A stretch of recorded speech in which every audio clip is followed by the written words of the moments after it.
Assalamualaikum warahmatullahi wabarakatuh. Alhamdulillahirrabbilalamin. Bagaimana kabarnya hari ini anak-anak? Semoga kalian dalam keadaan sehat walafiat. Hari ini akan saya jelaskan mengenai pondok pesantren ya. Pondok pesantren lah. Di sini pengertian pondok pesantren. Poin pertama, pondok pesantren berasal dari bahasa Arab yaitu funduk. Funduk yang berarti ruang tidur, wisma, hotel sederhana. Jadi funduk itu artinya ada 3, ruang tidur, wisma, hotel sederhana. Ada satu lagi yang belum saya tulis yaitu apartemen. Nah, itu adalah funduk. Kemudian poin kedua, pesantren berasal dari kata santri dengan awalan pe dan akhiran an yang berarti tempat tinggal santri.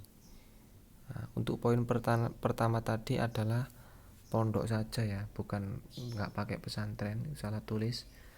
Kemudian sekarang yang poin ketiga, menurut istilah pesantren ialah lembaga pendidikan tradisional Islam, tempat para santri belajar agama Islam dan menerapkan ajaran Islam. Itu kalau menurut istilahnya. Lanjut, sistem pendidikan pondok pesantren itu dibagi menjadi 2. Apa saja? Yang pertama itu bandongan dan yang kedua sorogan. Bandongan ialah sistem yang diajarkan dengan cara kiai membacakan, menerjemahkan, menerangkan, dan mengulas kitab-kitab klasik. Sedangkan santri menulis hal-hal penting petuah kiai. Jadi kiai pokok membaca, santrinya yang nulis. Kemudian yang kedua itu sebaliknya, santri membaca ulang teks yang telah dipelajari baik di hadapan kiai maupun di hadapan sesama santri. Sebaliknya dari bandongan.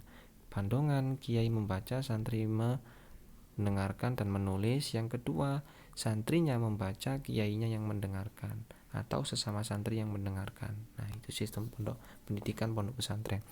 Terus sekarang sejarah berdirinya pesantren.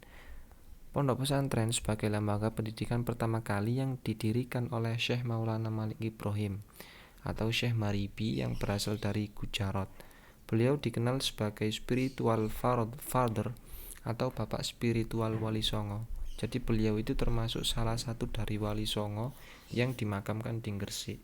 Nah, poin kedua ini, Syekh Maribi juga dikenal dengan Sunan Gresik karena beliau dimakamkan di Gresik dan dakwahnya juga di Gresik, makanya dinamakan Sunan Gresik.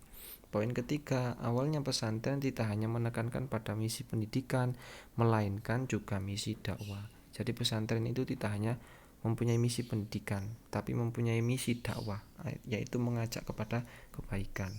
Terus yang selanjutnya, lembaga pendidikan di Indonesia diteruskan oleh para kiai. Lah, kiai itu siapa? Kiai itu figur teladan dan memiliki ilmu yang mendalam, baik secara teori maupun pengalaman dalam kehidupan sehari-hari. Jadi lembaga pendidikan di Indonesia itu dulu kan diperankan oleh para wali dan lain sebagainya, orang-orang dulu itu. Lah, sekarang diteruskan oleh para kiai. Kiai itu figur teladan, figur yang memiliki contoh yang dapat ditiru dan memiliki ilmu yang mendalam, baik secara teori maupun pengalaman dalam kehidupan sehari-hari. Tahu sendiri kan, yes, kiai itu siapa lah. Terus terakhir, biasanya pesantren berdiri ketika kehidupan masyarakatnya banyak bertentangan dengan syariat Islam. Contohnya Tebu Ireng.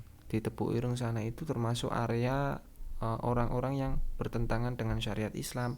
Akan tetapi ketika sudah ada Mbah Hasyim Asy'ari atau pendiri NU di sana dan mendirikan pondok pesantren yang namanya Tebu Ireng, nah itu adalah awal berdirinya pesantren di sana. Ya karena masyarakatnya banyak bertentangan dengan syariat Islam, makanya berdirilah pesantren di sana.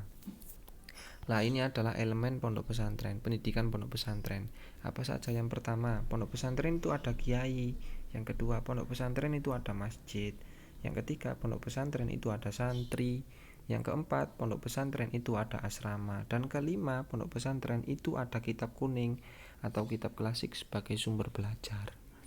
Nah, jadi kelima elemen ini adalah elemen pendidikan pondok pesantren. Kalau tidak ada salah satu, ya nggak bisa dikatakan pondok pesantren. Misalkan pondok pesantren nggak ada kiainya, ya nggak bisa dikatakan itu pondok pesantren. Pondok pesantren nggak ada santrinya, ya nggak bisa pondok pesantren itu disebut pondok pesantren karena nggak ada santrinya. Oke, lanjut. Tujuan pondok pesantren. Tujuan pondok pesantren ini ada dua. Yang pertama, umum. Artinya untuk membina warga negara agar berkepribadian muslim sesuai dengan ajaran Islam.